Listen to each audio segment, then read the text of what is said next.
So, 1 to 3, 1 to 3. Hello, and welcome to my roster prediction for My Hero Academia All's Justice. I'm a big fan of the first, technically the second game, My Hero 1 Justice 2. And I played it a lot, and I think I therefore have a good grasp on how I think this roster should play out. Yeah, let's quickly go on to the next page. So, this is the roster of 1 Justice 2. I want you to very closely, like maybe pause and look at every single character, because I won't mention anyone on this list. I won't mention anyone.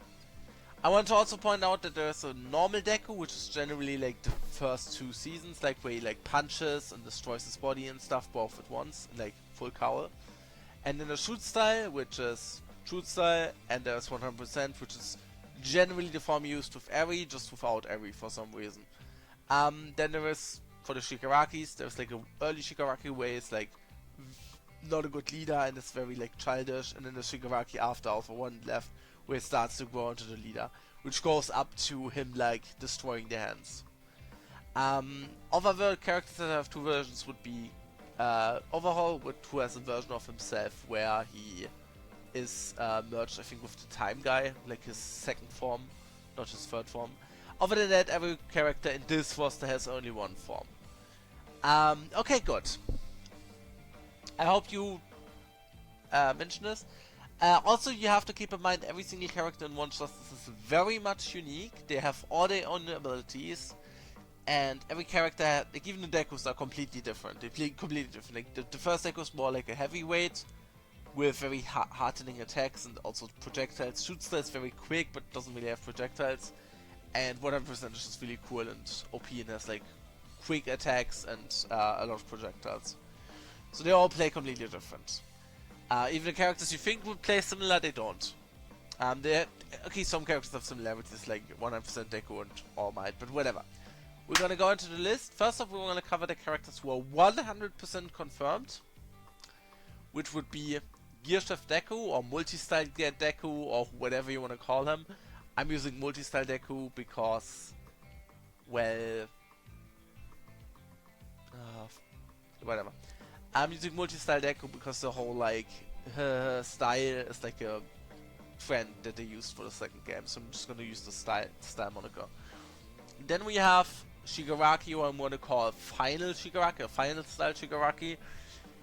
I don't know if he's the Final Shigaraki. I haven't read the manga past volume 40, and it's like Shigaraki from sort of collapse style onwards, like from his fight from Redestro, where he like destroys the hand, up to his fight with Stars and Stripe. Like, this whole section would be this Shigaraki. Which is why, like, saying 1 Shigaraki for this game is a little bit ludicrous, because we gotta have, like, this Shigaraki, and then we're gonna have, like, at least 1 more to, like, represent this, like, whole quirklet style, which you will see soon enough. Rikido Sado, Mezo Shoji, Koji Koda, Toru Hagagure, Hunter Zero, and Mashi Rao Ojiro. All of the other members from 1A are playable, and they would obviously all have their own playstyles. I get, like, I would say Mashi Rao is probably like very close quarters and has like some disjoints with his tail. Hunter Zero can probably like grab opponents and like swing them across the stage. Toru Hagagure is probably invisible, and. You know, they all have their own abilities. They also probably will have like the same costume styles as like the characters from the first game. Yeah. Okay, next. All Might and Young All for One. Technically, the old All Might is obviously in the game because he's just ported over. So Armored All Might would be a new version, would, to believe me, fights completely differently. Like, he needs his own slot, 100%. All for One Young, believe me, if you read the manga, yeah, he fights very differently from the old All for One. I don't know which age they would exactly pick. He has like multiples. I think like probably the age on this picture, like this young adult-ish age, with the older adult probably being like part, like a costume for the regular All for One. Because like at this point he fights much more recklessly and uses like a lot more crazier techniques than we ever really seen him use. So this makes perfect sense. So he has like a second slot. then we're gonna get, from this point on, it's speculation. And keep in mind, a very important part of this is I'm gonna just say, oh, this game is based on Season 7, because if it's just based on Season 7, not only do we have barely any potential for characters, other than just doing pro heroes and some students, which would be sort of lame, we would also leave out giant parts of the franchise, so we would at least have a basic adaptation of all the arcs in this game. Like, all the arcs would probably at least get like their main villain, and you know, and a lot of the early arcs are covered. The first arc is covered specifically by One Justice 2, because Nomut Kogogi will get it. A lot of the arcs are covered by the League of Villains members in the game, and the overall arc is obviously also covered.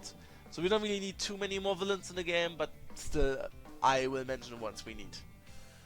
So, because we have all the arcs in the game, we need at least one additional Deku. I'm personally thinking we could even get 2, like 3 Dekus in total. However, this might be too much, so we're gonna have like a Deku who is like Delta Deku, who's gonna be like Black Whip and Air Force.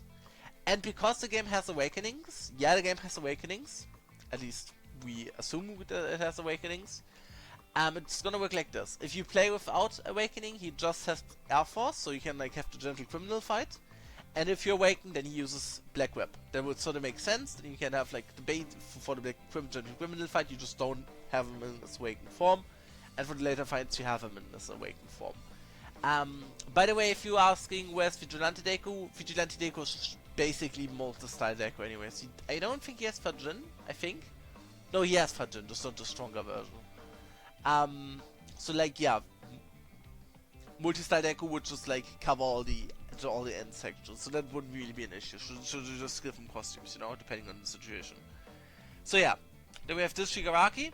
He's already shown off in the trailer, however I didn't find a good picture of him, so I just like used the manga picture. I'm gonna call this version Shigaraki growth style, because like the main issue, the main thing with him is that he grows like hands out of himself, either to cover himself or to like attack by creating like thousands of hands. This is Shigaraki's basically the quirkless version of him. And the version you see on the screen right now would be his awakening. Like his basic version would be him like growing out the hands, and this version would be like him covering himself with the hands, and that would be this awakening. Because I don't think like this form would just be the main version of him. I don't know though, maybe they don't do that. Okay. Now for all the new characters that are gonna be added. Again, I'm trying to like, this is like a minimum roster. This is like what I think should be in the game at minimum, you know? So there isn't really a lot of creative stuff going on here. Nado Monoma.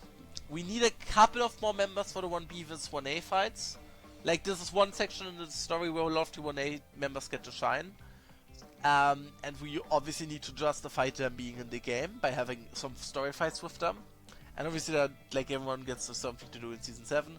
But at least the second fight in Season, I think, 6 or 5, I don't know, with 1B would make perfect sense. And Nicho Monoma is obviously also relevant for Season 7. If you haven't watched it already, he's pretty important there. And his ability set is pretty cool. But we won't get too many 1B members. In fact, we'll only get one more. Ibara. She's in one. She and Nado are both in Ultra Rumble. So that's also an advantage. They already have the models, they already have everything. They just have to like slightly adjust the moveset and stuff. So yeah, she would be playable. And that's it for 1B. Because, believe me, like we already have to do some heavy cuts to like get the roster on a pretty small size. So yeah. We already have to do some small cuts here and there. So like saying like we get like 20,000 1B members is a bit really weird. Especially because 1B members like Hinoko and Manga would be perfect for DLC. Like those are characters you can sell. You can't just sell a random villain from a random arc and expect them to sell well. Like Kurogiri obviously was pretty cool, so like obviously you can sell him. But you can't sell like one of the Videstro members or something. Yeah, Videstro's gonna be in obviously. Best Genius. He's one of the pro heroes who has to be in the game.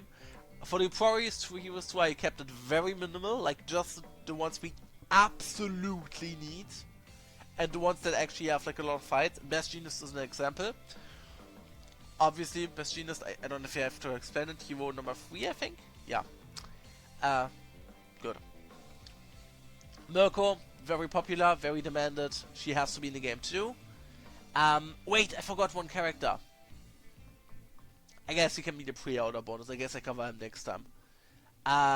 Which the character I forgot was High End. High End Nomu would probably be playable too. I forgot. I'm sorry. High End Nomu would just be really useful for the story mode. And because like you need some high end Nomos to fight for the characters to fight. So yeah, high end Nomu would also be playable. It would be like the Endeavor version, but like he just appears multiple times to fill out other high end slots. But yeah, obviously Mirko will fight him in the story, and you know what? Yeah. Thousand Stripe, a character who just justifies Shigaraki, like having two versions even more, and her fight was pretty cool. The abilities were pretty cool. And I think she would be pretty popular, so Stars and Stripes makes perfect sense. Next up, Spinner. Spinner is a character who 1,000,000% has to be in the game. Why? Well, because he's the last member of the League of Villains that is missing. And he is generally really important for the story and has an important moment in Season 7, so that's also a good argument. He's the character that one member of 1A fights, and yeah. Obviously his big form would be in the game as his awakening. Like you awaken from this form into his final form, and then you fight like that. Okay, next up. Gigantomachia. I don't exactly know how they would handle his size. I think he would probably be pretty small when you start off, and when he awakens he gets pretty big. The advantage with him over someone like Mount Lady, who won't be in the base roster, is that his gimmick isn't just he's big, but he also has some other quirks, so he wouldn't just be completely useless. Because Mount Lady you don't obviously have small stages. For him, it's like you couldn't give him super armor or something like that. Yeah, Gigantomachia. Now we gonna come to the one I mentioned, Videstro. Videstro obviously would have his stress quirk as his awakening, or slash just like his gimmick. Starting off pretty weak, but getting pretty strong, you know. Mr. Heinz Duvenschmerz. Which, by the way, doof is a German word, it just means dumb or something. Yeah. Next up, Getten. Getten is another character that a lot of people want, and I get it. Like, get it.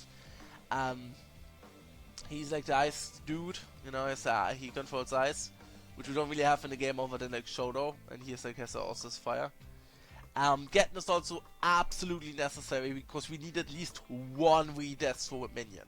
Like, if you remember Once Justice 2, if you remember the story mode, like, you know that it was already stretching it hard just having one villain from one evil faction.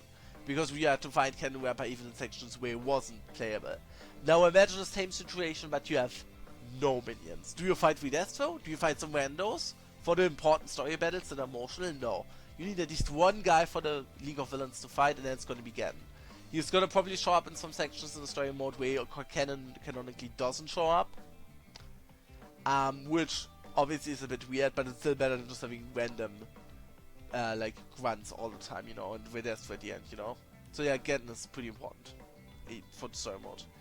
Same with Lady Nagant, you obviously need her. Like, she would obviously be a pretty important fight in the story. Makes sense.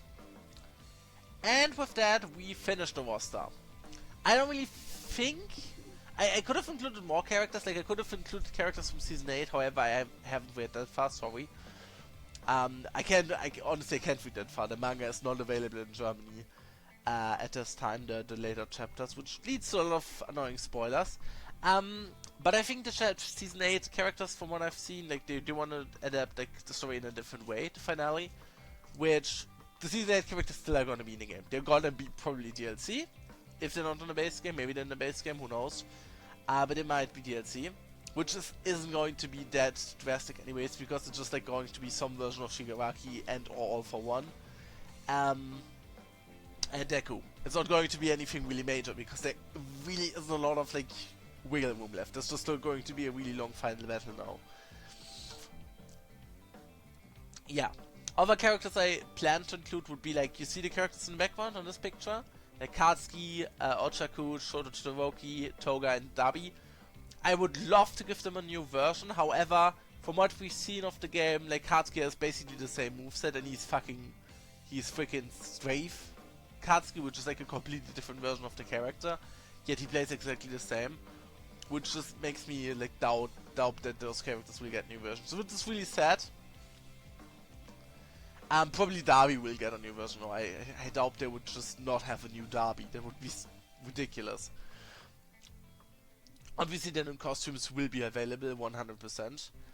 I do hope, like one thing I also hope for the sequel is, please, for the love of God, don't just give us the newest costumes, the newest mainline costumes and some fun alternate looks.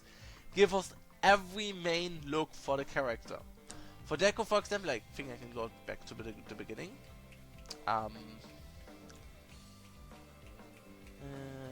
Yeah. Give us this alpha look, with the mask on and without, for the first Deku. Then for the, Then for this Deku, you could give this look also to, Shoot Style Deku. And then obviously, like, we're gonna go back to finally, so. And then give us, like, the final suits for Shoto, Katsuki and Ochako, but also the earlier suits. Like, give us just the basic Katsuki. Like, the suit is iconic. Give us, for example, Darby with the white hair, if he has two versions, with the white hair and his normal clothes, with his normal clothes and his black hair, and with the white hair and his new clothes. And maybe for All For One, give us the different masks. Give us, like, unmasked, older, Alpha One, and give us a like, younger Alpha One who's then like the new character, something like that. I do hope we get like tons of more costumes, because we desperately need to fill some slots. We also need, for example, Todoroki in his first costume, because we somehow need to adapt the whole like fight between Deku and Shoto, where he only uses his ice half, which probably would just be like you play as Shoto in the first fight, where he just uses ice, and in that fight you probably are like limited. You have like a limited moveset, and then in the second fight where you fight as Deku, you like uses his fire off, so something like that. But also you obviously want all the looks for all the characters, which would be great. I don't just want to have the newest looks. Please give us all of the looks. Please, please, please, please, please. Like all of the main hero costumes, and then obviously only like one school costume, one casual costume, and like some goofy alternates per character, and just the sport uniforms, obviously. We don't need all the looks, but we need the major looks. I also want new stages. I want, for example, much more destroyed cities. Like, we don't have enough. We need them desperately. Like, I try to, like, sort of pretend I'm playing newer parts of My Academia. And obviously we need the villa, where the fight against the Paranormal Liberation Force, I don't know, takes place. Again, German. I don't know the English names. Like the villa in the forest. Then we need stuff like, I don't know, maybe the beach from the beginning, where Deku like cleans the beach up, so we have to have trash beach basically. We already have like, how's it called again? OSJ? USJ? USJ, I think. We have USJ, and we can have like USJ in multiple versions, like fire, rain, the ship, and like the basic version, the mountain and stuff. We could have all of those versions in the game, and then I don't know, some other stages like the whole like city with where Vedes was in, the tower in that city, something like that. So yeah, that's the video. I hope you check out my comic, Videospiel-Man, it's called. I can't record this video. I can't record videos of this game, sadly. But I hope this video was still pretty fun. Bye bye!